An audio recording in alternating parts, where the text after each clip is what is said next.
तो इसलिए धनबाद का जब हम प्रत्याशी देंगे तो बहुत सोच समझ कर देंगे। हालांकि और 2 दिन समय लगेगा, लेकिन हम लोग निश्चय ही जल्द उस रिजल्ट पर पहुँचेंगे। नाम है राज पटेल, अर्जुन रजवार, जगन्नाथ रजवार, रिजवान क्रांतिकारी, टेकलाल महतो, उषा महतो, लक्की केटियार, फरजान खान, मोतीलाल महतो, करण महतो, संजू महतो, प्रवेश महतो, ये नाम आया था। और जिनमें हमारे बहुत राज पटेल जी ने कहा कि हम चुनाव लड़ने की इच्छा नहीं रखते हैं।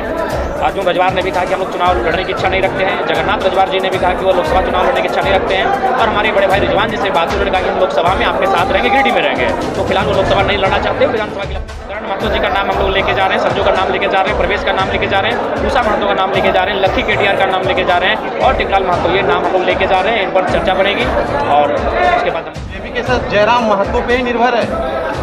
देखिए, निर्भर नहीं है, लेकिन चूंकि मान के चले 7 महीने की पार्टी है, तो ऐसा भी आप कभी बोल सकते हैं कि 81 विधान चुनाव लड़ने की स्थिति में है और उन सभी सीटों पर हम लोग मजबूती के साथ चुनाव लड़ने जा रहे हैं।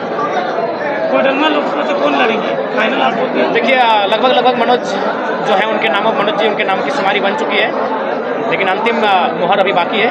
और हजारीबाग से संजय जी की लगभग परिस्थिति सामने आ चुकी है, उनके लड़ने की स्थिति। अब फिर भी जब वो दोनों सामने रहेंगे, उनकी उपस्थिति में ही प्रेस कॉन्फ्रेंस के माध्यम से घोषणा कर दी जाएगी। धनबाद लोकसभा से कौन लड़ेंगे? देखिए, धनबाद अभी कंफर्म नहीं हो पाया, क्योंकि 12 लोगों का नाम आया। धनबाद से लोग मेरे नाम का ही प्रस्ताव ले रहे थे, तो 2 जगह से थोड़ा सा अभी टफ लगता है। और हमने कहा कि 1-2 दिन में हम लोग सोचेंगे। अगर दोनों जगह हम लोग का सिंबल समान रहा तो दोनों जगह से लड़ने की उम्मीद जताई जा सकती है, और नहीं रहा तो फिर हम गिरिडीह के को प्रीफर करेंगे, धनबाद को नेक्स्ट चुनाव के लिए प्रीफर करेंगे। लेकिन हमारी गैरहाजिरी में धनबाद से भी जो प्रत्याशी होंगे उन पर बहुत गहन चिंतन किया जाएगा। धनबाद आसान नहीं है, धनबाद का चुनाव आसान नहीं है, तो इसीलिए केवल बोलने से नहीं होगा। ये मुखिया का चुनाव नहीं है, ना ये कोई सरपंच का चुनाव है, ये सांसद का चुनाव है।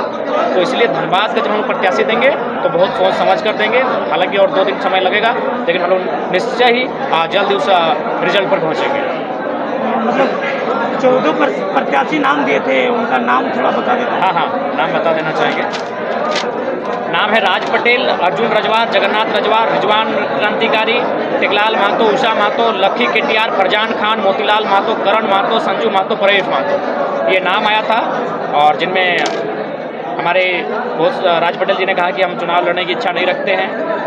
अर्जुन रजवार ने भी कहा कि हम लोग चुनाव लड़ने की इच्छा नहीं रखते हैं। जगन्नाथ रजवार जी ने भी कहा कि वो लोकसभा चुनाव लड़ने की इच्छा नहीं रखते हैं। और हमारे बड़े भाई रिजवान जी से बात हुई, उन्होंने कहा कि हम लोकसभा में आपके साथ रहेंगे, गिरिडीह में रहेंगे। तो फिलहाल वो लोकसभा नहीं लड़ना चाहते, विधानसभा के लिए अपने आप को तैयार कर रहे हैं। फिर हमारे खान साहब ने भी वही कहा कि ये गिरिडीह के प्रभारी बने हैं अभी, तो शायद ये चुनाव लोकसभा में प्रत्याशी नहीं बनेंगे। मोतीलाल जी भी बगोदर के प्रभारी बने हैं। ये लोग चाहते हैं कि इस लोकसभा के चुनाव में किंग मेकर बने और विधानसभा के चुनाव में ये लोग सक्रिय रहेंगे। करण महतो जी का नाम हम लोग लेके जा रहे हैं, संजू का नाम लेके जा रहे हैं, प्रवेश का नाम लेके जा रहे हैं, उषा महतो का नाम लेके जा रहे हैं, लक्की केटियार का नाम लेके जा रहे हैं और टेकलाल महतो, ये नाम हम लोग लेके जा रहे हैं। इन पर चर्चा बनेगी और उसके बाद हम लोग डिस्कस। कितना नाम लेके जा रहे हैं, कब तक क्लियर कीजिएगा? 2 दिन में क्लियर हो जाएगा। 2 दिन में क्लियर हो जाएगा। चुनाव से पहले रजिस्ट्रेशन हो जाएगा पार्टी का?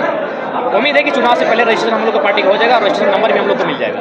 तो चुनाव से पहले अगर पार्टी रजिस्ट्रेशन नहीं हो पाती है तो पार्टी सिंबल जो है अलग अलग होगा, तो फिर उसमें किस तरह की तैयारी रहेगी? उसमें बहुत टफ होगा, बहुत टफ चुनाव होगा और मेंटली बहुत परेशानी होगी, फिजिकली बहुत परेशानी होगी, लेकिन युवा हैं, उम्मीद है सिचुएशन को हैंडल कर लेंगे। इसके लिए भी तैयार है?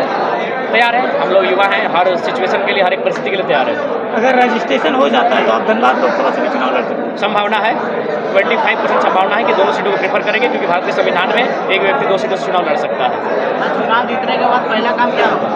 चुनाव जीतने के बाद पहला काम हमारा ये होगा कि यहाँ का जो जमीन जो देखिए, सबसे पहला काम है कि इंसान की सबसे बड़ी संपत्ति क्या है। सबसे बड़ी संपत्ति मेरे अनुसार उसका जमीन का टुकड़ा है। आज जिस प्रकार से धनबाद बोकारो में अतिक्रमण बढ़ रहा है, जिस प्रकार कब्जा बढ़ रहा है, जिस प्रकार से बड़ी बड़ी कंपनियां यहाँ लूट रही है, वो सारी चीज़ों को रोका जाएगा। भूमि अधिग्रहण का जो बिल है उस पर बेहतर चर्चा किया जाएगा ताकि गाँव के व्यक्ति की जमीन सुरक्षित रहे।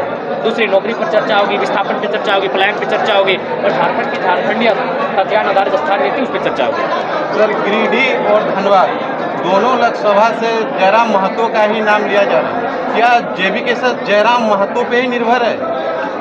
देखिए, निर्भर नहीं है, लेकिन चूंकि मान के चले 7 महीने की पार्टी है, तो ऐसा भी आप कभी बोल सकते हैं कि 81 जितने भी लोकसभा क्षेत्र है सबसे आप मतलब आप उम्मीदवार के रूप में पेश हो जाइएगा? मैंने ये आप कह सकते हैं, जिस प्रकार देश के प्रधानमंत्री, राज्य के मुख्यमंत्री, उनके फेस पर चुनाव लड़ा जाता है, तो कह सकते हैं केंद्र अध्यक्ष के नाम पर ही लोकसभा का चुनाव लड़ा जाएगा और वहाँ प्रत्याशी अन्य होंगे, लेकिन विचारधारा केंद्र अध्यक्ष की ही होगी। सर, आपकी पार्टी अभी तक रजिस्ट्रेशन नहीं हुआ है, फिर आपने दावेदारी पेश किया है कि 6 जगह से लड़ाई लड़िएगा। अब हर एक जगह अलग अलग सिंबल। बिल्कुल उसके लिए तैयार है, मेंटली प्रिपेयर होना होगा, उसके लिए हम लोग तैयार हैं। आखिर कहाँ पे कमी रही कि दूसरे प्रत्याशी अपना नाम नहीं बढ़ा पाए? देखिए, दूसरे प्रत्याशी शायद उनमें लोगों के साथ जुड़ने में कमी रही होगी, लेकिन उम्मीद है अभी विधानसभा का चुनाव बहुत दिन है, तब तक उस कमी को वो पूरा कर लेंगे। अपने समर्थकों से लास्ट में क्या मैसेज देना चाहेंगे उम्मीदवारों की नाम को लेकर? समर्थकों से कहेंगे धीरज रखें, नई पार्टी है तो थोड़ा सा समय लग रहा है, हर चीज़ें हमारे अनुकूल नहीं है, तो हम लोग अब कोशिश करेंगे बेहतर स्थिति में आकर चुनावी प्रत्याशियों की घोषणा की चर्चा पर पहुंचेंगे।